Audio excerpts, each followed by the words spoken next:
नमस्कार, पुन्हा एकदा एका नवीन व्हिडिओसोबत तुम्हा सर्वांचं आपल्या चॅनलमध्ये खूप खूप स्वागत आहे। आजच्या व्हिडिओमध्ये मी 40 साइज कटोरी ब्लाउजचं ड्राफ्टिंग जे आहे ते शेअर करणार आहे। तर इथे ब्लाउजची उंची आहे 14.25, त्यामध्ये मी 1 इंच प्लस करून 15.25 इंच घेतलेला आहे। जेवढी इथे माझ्याकडे ब्लाउजची जी उंची आहे मी तेवढीच घेतली। तुम्ही इथे 14.5 इंच सुद्धा घेऊ शकता।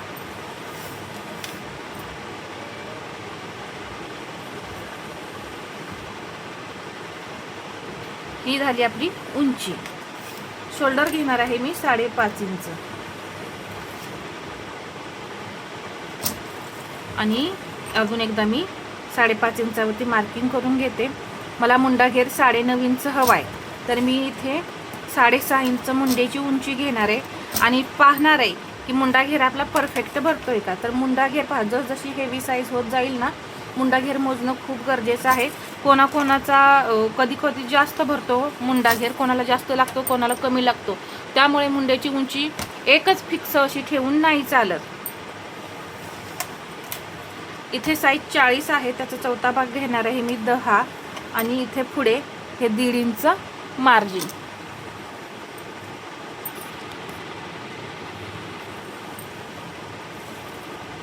कंबर आहे 33 इंच, त्याचा चौथा भाग होतो 8.25, त्यामध्ये 1 इंच टक्ससाठी 9.25 इंच आणि याच्या पुढे हे 1.5 इंच मार्जिन।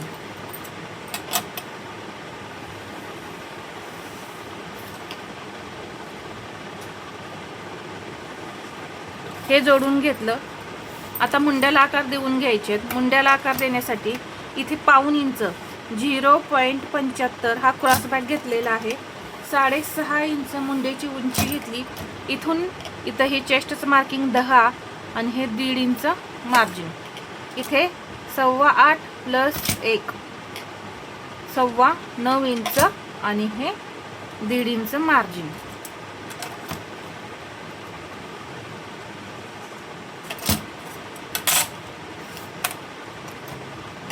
आता इथे 1 इंच आणि वरती 1 पॉइंट घेतला आणि या पद्धतीने मी मुंड्याला आकार दिला। हा आपला पाठीमागचा मुंडा आहे आणि आपल्याला मुंडा घेर नेहमी पाठीमागच्या मुंड्यावरूनच मोजायचा असतो। इथे मी अर्धा इंच डाऊन केलं। डाऊन का केलं? इथे आपण शोल्डर जोडणार आहे, त्यासाठी हे आपल्याला अर्धा इंच शोल्डरमध्ये जाणार आहे। यासाठी आपण ते अर्धा इंच तिथून मायनस करून बाकीचा जो आहे तो मुंडा घेर मोजायचा आहे। तर पहा, 9.5 इंच बरोबर मुंडा घेर भरलेला आहे। तुम्हाला इथं दिसत असेल 9.5 इंच। पहा, इथे मुंडा घेर परफेक्ट भरलाय, म्हणजे जेवढा मला हवा आहे तेवढा मुंडा घेर इथं भरलेला आहे। त्यामुळे इथं मला कमी जास्त करण्याची काही गरज नाही। आता इथे पुढच्या मुंड्याला आकार देण्यासाठी 1.25 इंच घेतलं आणि हा आकार दिला। आता इथे मात्र थोडंसं काय करायचं आहे, असं आतमध्ये आकार घ्यायचा आहे। एक लाईन एवढा आतमध्ये आकार घेऊन हा आकार असा द्यायचा आहे। पहा, फक्त पाठीमागील मुंड्यासाठी हा बदल करायचा आहे, बाकी कुठे नाही। 2.25 इंचाची मी शोल्डर पट्टी ठेवणार आहे, तर 3.25 इंच ठेवलं। इथं अर्धा इंच मार्जिन प्लस करून 2.25 इंच गळ्याची रुंदी राहिलेली आहे। 6.5 इंच पुढचा गळा आहे, 7 इंच घेतलं आणि इथून घेणार आहे 2.5 इंच।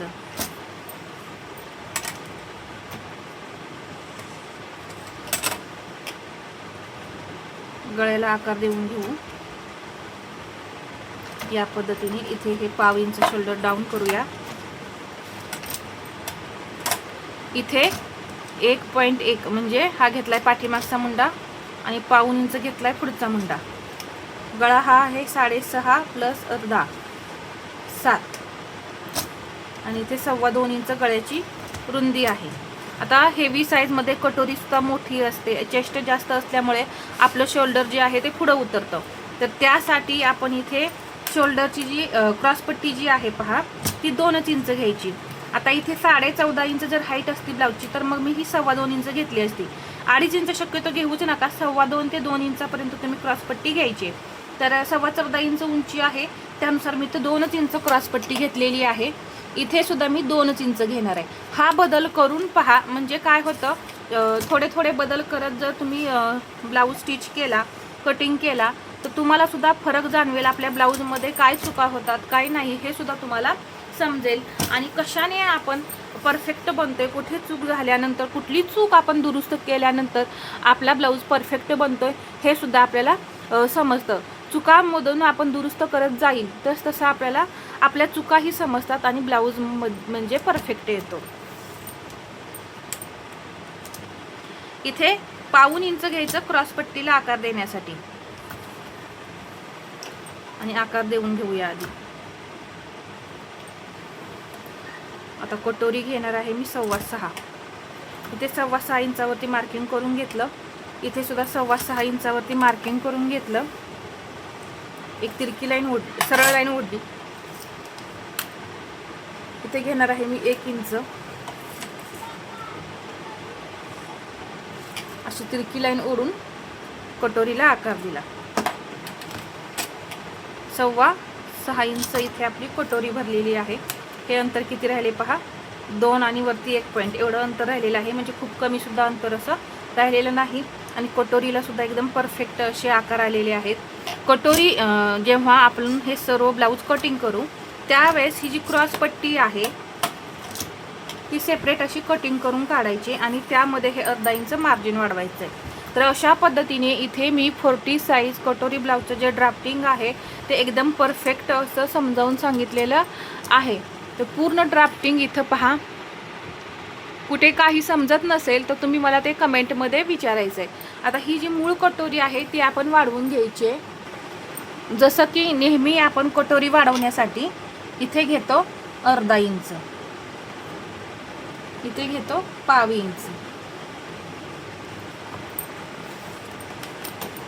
इथे घ्यायचं आहे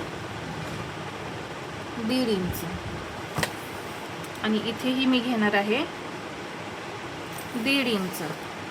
आता हा जो वाढवलेला भाग आहे याचा आपल्याला सेंटर करायचा आहे. इथे सेंटर आला आणि इथून खाली आता आपण 1.25 इंच घेणार आहे. कारण हेवी साईज आहे त्यामुळे आपल्याला इथे थोडासा हा भाग वाढवायचा आहे. आता इकडे जर 1.25 इंच घेतलं असतं तर काय झालं असतं, कटोरी अशी पसरट दिसली असती. तर ती तशी पसरट दिसू नये आणि हा सुद्धा उभार जो आहे तो खूप छान दिसावा यासाठी इथून 1.25 इंच घ्यायचं, इथे 1.5 इंच घ्यायचं आणि इकडे सुद्धा 1.5 इंच घ्यायचं आहे. आता इथून आपण हे आकार द्यायचे. तर अगदी हळूहळू असे हे आकार वाढवत इथे मी हे जोडून घेतले. इथे सुद्धा पहा या पद्धतीने हा आकार जोडून घेतला. किती येतोय 5.25 इंच. तर इथे परफेक्ट 5.25 इंच आहे त्यामुळे इथे कमी करण्याची मला गरज पडलेली नाही.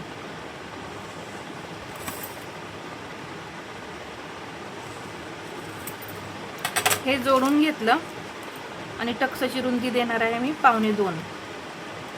इकडेही 1.25 आणि असा घेणार आहे मी 3 इंच.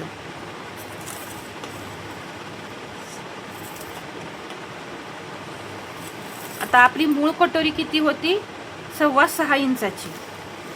तर आपल्याला इथं हे अंतर किती हवं आहे 3 आणि वरती 1 पॉईंट. पहा इकडे मार्जिन आहे. आता इथे सुद्धा 3 आणि वरती 1 पॉईंट.